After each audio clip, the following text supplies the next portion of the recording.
Sinita ng Special Action and Intelligence Committee for Transportation ang isang itim na SUV na may diplomatic plate matapos dumaan sa EDSA busway.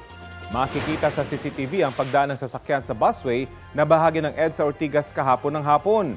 Sa ulat ng Super Radio DZBB, hindi tumigil ang sasakyan ng parahin ito. Na-monitor pa ito ng mga otoridad na dumiretso hanggang sa Santolan at mabilis ang takbo.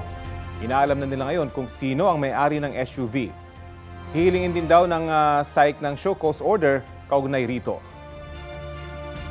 Kapuso, alamin ang maiinit na balita. Bisitahin at mag-subscribe sa GMA Integrated News sa YouTube.